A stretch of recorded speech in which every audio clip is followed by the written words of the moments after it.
Այսինքն Չինաստանի, Հնդկաստանի, Իրանի, մյուսների մասով Եվրոպայի իրար հետ երկուսով նստելու են պայմանավորվեն։ Եվ բոլորի համար գծեն կարմիր գծերը, ով ինչ իրավունք ունի, որտեղից պետք է անցնի, չանցնի,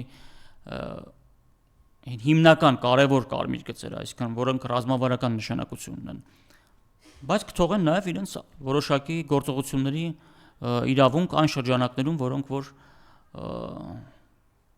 այդ ռազմավարության մեջ են տեղավորվում։ Տեսանք, ԱՄՆ-ն ավելացնեց տարիֆները, Չինաստանը պատասխանեց, ԱՄՆ-ն էլի ավելացրեց, վերջերս Տրամպը հետ քայլ արեց։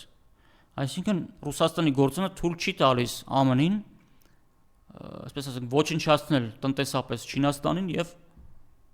Իրանին։ Չինաստանի այսօր արժութային ռեզերվները կազմում են 3.2 տրիլիոն ԱՄՆ դոլար։ Այսինքն այդքան է հերիք է, որ Չինաստանին ԱՄՆ-ն կարողանա շատ հանգիստ ծնկի բերել։ 3.2 տրիլիոն։ Ռուսաստանի մի քանի 100 միլիարդը կոնֆիսկացրեցին, սառեցրեցին։ Բա որ 3.2 տրիլիոնը սառեցնեն։ Այսինքն Չինաստանը շանս չունի դիմանալու առանց Ռուսաստանի։ Բայց դա Ռուսաստանը իհարկե պետք է նաև հաշվի առնելու եւ ԱՄՆ-ի հետ պայմանավորվել նաև Չինաստանի շահերի շուրջ, Իրանի միջուկային ծրագրի շուրջ եւ այդպես երկուսով արդեն կորոշեն, թե ով ինչի համար է պատասխանատու, ով ինչ կարմիր գծեր ունի, որտեղից չպետք է անցնի եւ այլ։ Նույնը Տրամպը կանի Եվրոպայի հարցում։ Այնպես որ սպասենք, հիմա երբ կլինի դա չգիտեմ, բայց ոչ շատ հեռու, շատ երկար չի տևի։ Կարծում եմ առավելագույնը 1-2 տարվա ընթացքում պետք է որ այդ ամեն ինչը պայմանավորվեն։ Կարող է եւ այս տարի լինի, կախված է թե այդ բանակցությունները իրենց ոնց կընթանան եւ երբ կհամաձայնեցնեն։ Հայտարարեցին, որ ԱՊՀ երկրների ղեկավարները հիմնականում լինելու են մայիսի 9-ին, բայց Եվրոպայի կողմից էլ ինչեցին հայտարարությունները, ինչ է կարծում, Նիկոլը կգնա, թե կվախենա, եւ ինչ վիճակում է հիմա ակնհայտ է, որ Իրաքյան կետը մնացել է Էրդողանը, բայց նաեւ կհասկանում է, որ մեծ լարվածության վերելով կարող է լուրջ խնդիրներ Ռուսաստանի հետ։ Կարծում եմ այո։ Դե 100% ոչ մեկ չի կարող ասել, բայց կարծում եմ այո։ Մենք կարող ենք կանխատեսում անել ելնելով այսօրվա իրավիճակից։ Եթե լինել Տրամպի ընտրություններից առաջ, կարծում եմ որ ոչ։ Այսինքն եթե Տրամպը ընտրված Բայդենը լինեին, կարծում եմ չէր գնա։ Բայց քանի որ հիմա է եւ ըստ էության ԱՄՆ-ն եւ Ռուսաստանը այդ պարամետրերն են համաձայնեցնում ապագա աշխարհի, դրա համար ինքը կարծում եմ կգնա։ Հաշվի առնելով, որ Հայաստանը լինելու է ըստ այդ պայմանավորվածությունների ԱՄՆ համաձայնությամբ Ռուսաստանի պատասխանատվության գոտին։ Իդեպ պատասխանատվության գոտի չի նշանակում, որ ԱՄՆ-ի հետ հարաբերություններ չեն ունենալու, չէ, դա ընդհանրապես դրա մասին չի։ Ուղղակի Ռուսաստանն է պատասխանատու լինելու այս տարածաշրջանի երկրների պահվածքի համար, այսպես ասենք, որ իրենց քայլերով հանգարց չբերեն ապակայունացման։ Ինքը մնացած հարցերով երկրները ազատեն իրենց արտաքին հարաբերությունները, առևտրային հարաբերությունները ուրիշների հետ ուրեմն կառուցելու առումով։ Այնպես որ կարծում եմ Փաշինյանը կգնա, ստեղ ուղղակի հարցը ինչն է, եթե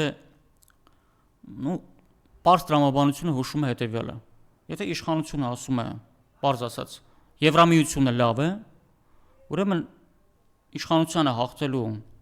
օրակարգը պետք է լինի հակառակը, Եվրամիությունը վատ է։ Նաև ոչ միայն որտեղ այդպես ենք ցանկանում, այլ իրողությունից ելնելով, Եվրամիությունը թուլանում է գնալով։ Այնպես չլինի, որ ընդդիմությունը շատ ուշանա, որ հանգարց Նիկոլը ասի Եվրամիությունը վատ է մի օր։ Ելնելով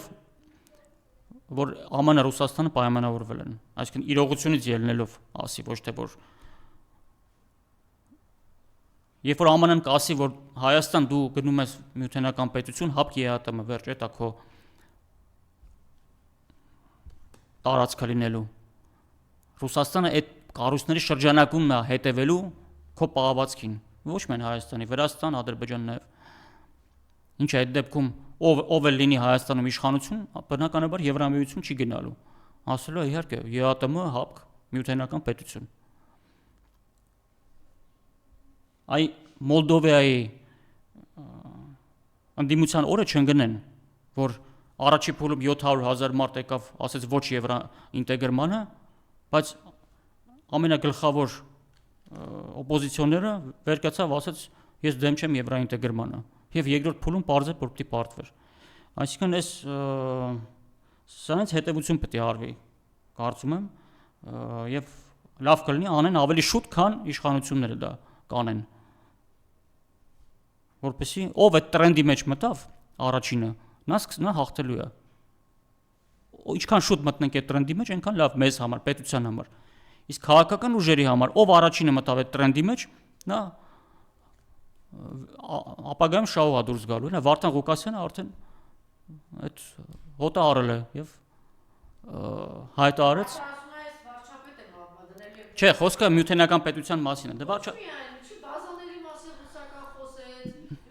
Դե չէ, դա ընդհանուր դրա մեջ է մտնում, էլի, այսինքն ինքը, այո, խորագետ գտնվեց, խորագետ է գտնվում եւ ինքը հասկանում է ապագա այդ տրենդը որն է լինելու եւ դե այդտեղ է տեսնում, այո, հիմա մի քիչ այդ բառը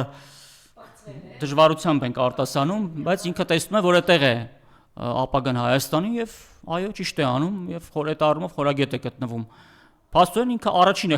առաջի խորագետ ընդդիմադիրը գտնվեց, որը բացահայտորեն այդ տրենդի մեջ մտավ։ Անկախ նրանից ով ինչպես է իր հայացքները կիսում կամ չի կիսում, բայց ինքը այդպես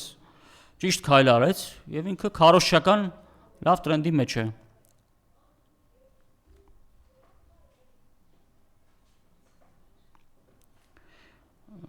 Այնպես որ այդ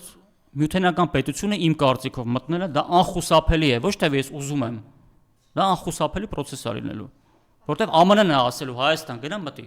Մենք պայմանավորվել ենք, դու գնա մտի, վերջ։ Դե որ մայիսի 9-ին եւ մայիսի 9-ից հետո, ասենք, ամսի, ես հեսա մի ճիշտ օրը ասեմ, էլի, ամսի 14-15-ին ինչ է սպասում Նիկոլին։ Մայիսի 14, ինչ է այդ օրը լինելու։ Դժվարանում եմ ասել, որովհետև չեմ մտաբերում ինչ օրերը 14-15-ը, եթե միջև մայիսի 9-ը հանկարծ ԱՄՆ եւ Ռուսաստանի միջև ինչ որ նոր լարումների նոր շրջան չսկսվեց, չմտան ինչ որ լարումների եւ կոնֆլիկտների եւ հակասությունների նոր փուլ, ապա Փաշինյանը մայիսի 9-ին գնալու է։ Հետո չգիտեմ ինչ կլինի։ Կարծում եմ այստեղ այս առումով կարճ ասած Հայաստանի քաղաքական ուժերից է կախված իրենց դիրքը նաև իշխանության մեջ փայ ունենալու։ Իրենք ուժ կդրսևորեն կամ կդրսևորեն, կանեն, չեն անի, եթե չդրսևորեն։ Դե անեն չանեն, մենք արդեն Վարդան Ղուկասյան ունենք։ Չէ, եթե չանեն, ուզում եմ ասեմ, մնա Փաշինյանը, արտաքին խաղացողները կարծում եմ հաշվի կնստեն դրա հետ, կաշխատեն Փաշինյանի հետ։ Եթե չկարողացան ճիշտ տրենդի մեջ մտնել եւ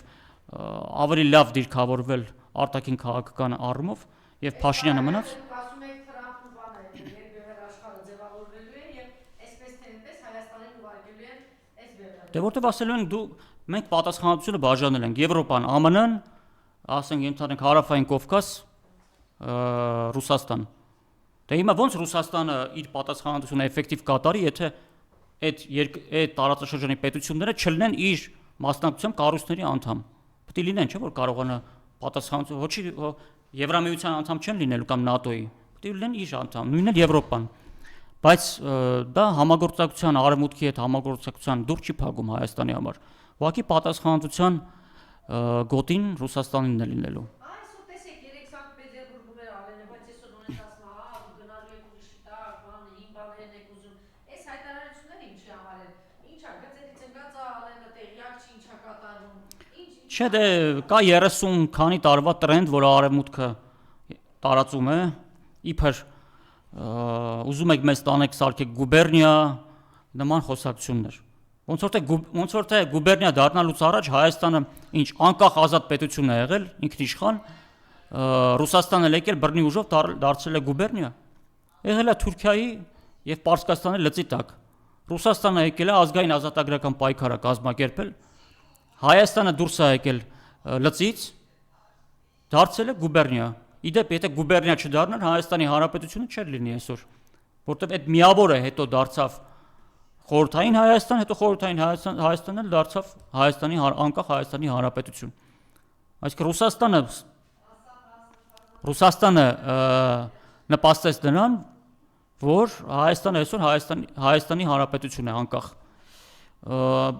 Բայց այս տրենդը անվերջ չի շարունակվելու։ Մի օր այս տրենդն էլ է կոտրվելու,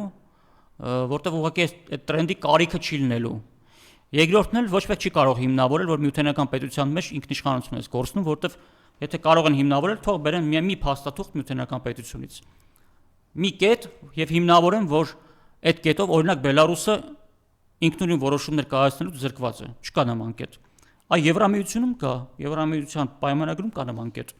Երբ որ դու դառնում ես ԵՄ անդամ, մի շարք ոլորտներում բացառիկ իրավունքը որոշումներ կայացնելու տալիս ես Եվրամիությանը։ Էլ չեմ ասում, որ Եվրամիությունում կոնսենսուսային քվեարկություն գոյություն չունի։ Չես ՀԱՊԿ-ի եւ ԵԱՏՄ-ի նման չի, որ առանց Հայաստանի ձայնի ոչ մի բան չի որոշվում։ Այնտեղ առանց քո դեմ կողմ, անկախ նրանից ու դեմ քվեարկես թե կողմ, իրենք որոշումները կկայացնեն։ Այդպես է իրենց կարգը, այսինքն Եվրամիությունում, որ ինքնիշխանություն է գործում, դա կարելի է հիմնավորել փաստաթղթով, պայմանագրով Եվրամիության անդամ դառնալու այդ պայմանագրով գրած է։ Նաև իրենց կառույցներում քվեարկության կարգով, դա իրենց կայքում գրած է։ Միութենական պետության ոչ մի փաստաթղթում չեք կարող գտնել, որ Բելարուսը, ասենք, ինքնուրույն որոշումներ կայացնելուց զրկվել է, որտեղ պարտավորություն է նման վերցրել, չկա նման բան։ Հետևաբար Վարդան Ղուկասյանին ես այդ առումով իր հետ համաձայն եմ, որ ոչ մի ինքնիշխանության կորուստ չի լինելու։ Եվ անխուսափելի է, դա ես իմ կանխատեսումն եմ անում, որ դա անխուսափելի է։ Ուզենք թե չուզենք, մենք գնալու ենք այնտեղ։